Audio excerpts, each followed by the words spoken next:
ولما رحت شقة دنيا حسيت إني مش قادرة أخد نفسي. دي واخدة كل عفش بيتي، سفرتي وركنتي حتى مطبخي، كل حاجة بتاعتي واخداها. صرخت فيهم وقلت لهم دي حاجتي، دي جهازي كله. حماتي لما شافتني بصرخ كده قالت لي اخرسي، احنا ببيت عيلة. ولقيتها بتتصل بجوزي اللي كلمني وقال لي وطي صوتك، انت عايزة تفضحي اختي؟ ايوه واخدة الحاجة وانا اللي اديتها لها. وبعدين يا ستي اعتبري فلوس حاجتك دي عندي انا، مش معاكي قايمة، لو حصل اي حاجة ابقي طالبيني بيها. وفعلا اتخرست زي كل مرة وشلت في قلبي. وحماتي مشيتني وقالت لي مش عايزة اشوف وشك هنا تاني. وجه ميعاد الفرح وجوزي جن على القاعة عشان يفرح اخته بس. واتفاجئت ان كان معاه واحدة وكانوا بيضحكوا سوا. رحت له وقلت له مين دي يا علاء؟ قال لي بقى هي دي حمد لله على سلامتك، ده انا غايب عنك بقالي سنين. وعلى العموم دي فيروز شريكتي في مشروعي وعزمتها على الفرح، فيها ايه يعني؟ قلت له لا، ما فيهاش حاجة، مش عايز تشوف جميلة بنتك؟ لقيته رد ببرود وقال لي شفتها كتير في الصور، اوعي كده بقى هروح اقف في فرح اختي عشان استقبل المعازيم. كان الكل مبسوط وبيرقص الا انا، حاسه اني في دوامه ومش عارفه اخرج منها. وبعد كام يوم من الفرح اجبرني اني اروح عشان اخدم اخته واشوفها محتاجه ايه. وطبعا رحت وانا مكسوره، وبقيت شايفه حاجتي وانا متحسره ومش عارفه اتكلم. وعدى اسبوعين بالظبط وجوزي سافر، وحملت وقتها في توأم. وحماتي كانت بتدعي كل يوم إنهم يطلعوا ولدين، بس لما عرفت إنهم بنات سكتت خالص وما بقتش عارفة سبب سكوتها ده إيه. وعدت الشهور وولدت البنتين فرح وشهد. وبعد أسبوع بالظبط من الولادة حماتي خلتني أشيل شغل البيت كله، وما بقتش أنام ولا أرتاح. بقيت حاسة إن نهايتي خلاص قربت من كتر شيل الهم. وكل ده عشان أعيش ورب بناتي وعشان مخربش بيتي. والحاجة الوحيدة اللي فرحت قلبي من سنين كانت زيارة خالي ليا، خالي اللي كان لسه راجع من السفر. وأول ما شافني اتصدم وسكت خالص، بس أنا شفت في عينيه اللي مش عارف يقوله. وفي يوم سمعت حماتي وهي بتتكلم في التليفون، المكالمة اللي غيرتني وفوقتني.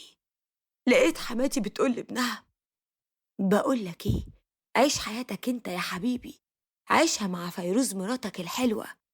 وبعدين ما تنساش انها وش الخير عليك، وإن هي السبب في المشروع اللي انت عامله دلوقتي، يعني من الآخر هي اللي هتنفعك.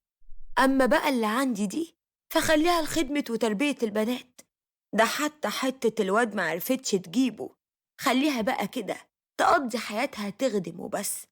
ده أنا ناوية لما البنات يشدوا حيلهم شوية أخليها تروح تخدم أختك دينا، أهي موفرة علينا كتير قوي وعايشة بلقمتها هي وعيالها، وعمرها ما هتعرف تشتكي ولا تروح في مكان، هي ليها من غيرنا أصلا.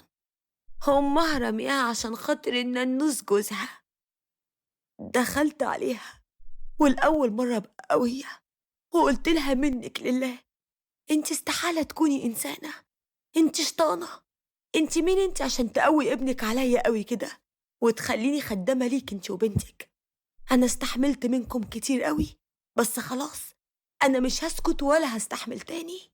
لقيتها وقفت قدامي بكل جبروت وثقة وقالت لي أعلى مفخلك اركبي يا روح ماما، ولو على البنات خديهم، دول مش ولاد عشان نتمسك بيهم، ودلوقتي حالا هتطلعي برا البيت.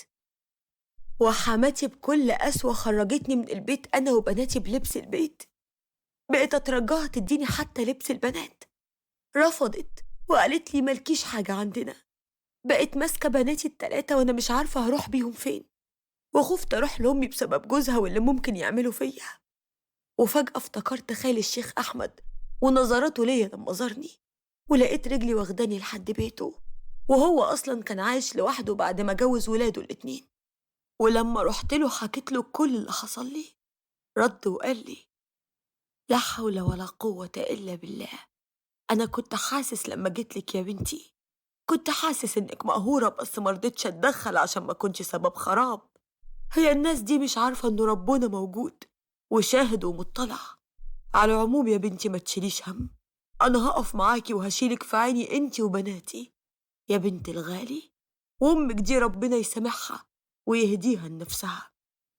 قلت له ربنا يخليك ليا يا خالي، أنا عارفة إني هتقل عليك أنا والبنات. خالي قال لي وهو فرحان: عيب يا بنتي، ده انتم هتونسوني يا حبايبي. أخيرا لقيت حد هيقعد معايا ويونسني. أنا تعبت من السفر وعايزة أستقر هنا، وكنت خايف من الوحدة. وعشت أنا وبناتي مع خالي، ولما رفعنا قضية على علاء عرفت إنه نزل من السفر وطلقني غيابي بعد ما خلفت البنات. ولما قلت إني عايزة حاجتي اللي في القايمة، حماتي أنكرت وقالت هي وبنتها إني واخدة حقي تالت ومتلت، وحلفت على المصحف إني واخدة كل حقوقي. ولقيت خالي قال لحماتي: شيلي وحملي يا أم علاء، انت حلفتي على المصحف، وافتكري إن اللي جاي ليكي مش كويس أبدا، والمحاكم بينا. ردت بخبث وقالت له: ده لو كنا ظالمينها يا عم الشيخ. عرفوا ازاي ياكلوا حقي أنا والبنات، وحتى مصاريفهم ما كانوش بيبعتوها. وجوز أمي لما عرف إن اتطلقت كلمني، ولقيته بكل بجاحة بيقول لي: لو وافقتي على اللي في دماغي هطلق أمك واتجوزك انت يا قمر، وساعتها هأكلك الشهد انت وبناتك، بس انت قولي أمين. المرة دي ما سكتش، وقلت لخالي اللي راح اتخانق معاه، وقال لأمي عشان تقف في صف بنتها وتفهم حقيقة الشيطان اللي معاها. بس طبعا كالعادة كدبتني وصدقت جوزها، ومن يومها وهي قطعتنا نهائي. قررت إن أرمي كل حاجة ورا ظهري، وأقف على رجلي وأنزل أشتغل عشان بناتي، وإني لازم أتجاوز كل اللي مريت بيه عشان أبقى الأم اللي ياما تمنيتها لنفسي. ونزلت اشتغلت وعشت مع خالي أحمد اللي كان أب ليا من بعد بابا، وكان شايل همنا بكل حب وترحاب. وحسيت إن ربنا بعته من السفر مخصوص عشاني أنا وبناتي. وربنا كرمني ونجحت في شغلي وبقيت بصرف على بناتي، مع إن خالي ما كانش حارمنا من أي حاجة. ورجعت لي نفسي من تاني، وبقيت حاسة إني مرتاحة وبدأت أنسى كل اللي فات. بس في يوم عرفت خبر خلى قلبي يرقص من الفرحة. عرفت إن علاء عمل حادثة بره في البلد اللي مسافر فيها، وقابل وجه كريم. ولما أمه عرفت ما استحملتش الخبر وحصلته. شريط حياتي معاهم مر عليا من يوم ما اتجوزته لحد اللحظة اللي سمعت خبرهم فيها. قمت لبست فستان مشجر وحطيت مكياج كأنه يوم فرحي، ورحت مشيت في الجنازة. ولما أخته شافتني بصت لي وهي عينيها في الأرض، والحزن مخليها مش عارفة تنطق. بصيت لها بكل شماتة وزغرطت في الجنازة. بقى كل الموجودين يبصوا لي باستغراب وافتكروني اتجننت. ولما كانوا بيدفنوا قلت بصوت عالي يسمع كل الموجودين: لو كان دخولكم الجنة متوقف على إني سامحكم، والله ما أنا مسامحة، وعند الله تجتمع الخصوم. كله كان ساكت وبيبصوا على اللي بيدفنوا عليا، وكأنهم بيعيدوا حساباتهم وبيفتكروا هم ظلموا مين وأذوا مين من غير ما يحسوا. حسيت إنهم عايزين يخلصوا الجنازة بسرعة عشان يروحوا يعيدوا حساباتهم. شفت في عيونهم نظرات ندم وخوف من الميعاد اللي هيقابلوا فيه ربنا، اليوم اللي لا هينفعهم فيه مال ولا بنون. رحت البيت ولقيت خالي قاعد مستنيني، وقال لي: أنا عرفت باللي انت عملتيه يا بنتي، ليه عملتي كده؟ قلت له: انت بتسألني ليه يا خالي؟ ده انت أكتر حد سمعت صوتي وأنا بعيط كل ليلة. ده أنا دموعي ما نشفتش من كتر الظلم اللي شفته منهم. معقول مش عارف ليه عملت كده؟ والله اللي عملته ما يجي نقطة ببحر من اللي حصل لي. قال لي: يا بنتي لأ، لا شماتة في المرض، ولا شماتة في الموت، ولا شماتة في المصائب. أنا عارف إن ليكي حق عندهم، بس هتاخديه يا بنتي في الآخرة. ربنا عادل وكريم بعباده. سيبي قضيتك لمحكمة الآخرة، وبعدين انت ربنا عوضك كتير قوي. أولهم لما اداكي بدل الهدية 3، وبقيتي أم وربنا كرمك وخرجك من العيلة دي وخلصك من ظلمهم وقهرهم ليكي. قولي حسبي الله ونعم الوكيل، وربنا قادر يبرد قلبك. إياكي تخلي قلبك النقي يتعكر بالكره والشماتة في يوم من الأيام. واصبري، وصدقيني ربنا هيعوضك كمان وكمان. قومي صلي ركعتين واستغفري ربك، وقولي حسبي الله ونعم الوكيل، وكفى بالله وكيلا. سمعت كلام خالي وهديت نفسي وقلبي، وحاولت أنسى كل اللي فات. وفي يوم جالي محامي وقال لي إن بناتي ورثوا من أبوهم مبلغ كبير قوي. بقت مصدومة من المبلغ، ومش متوقعة إني كان ممكن آخد أي حاجة لبناتي من أبوهم، وشلت الفلوس عشان لما البنات يكبروا يلاقوا اللي يسندوا عليه، وما جيتش جنبهم نهائي.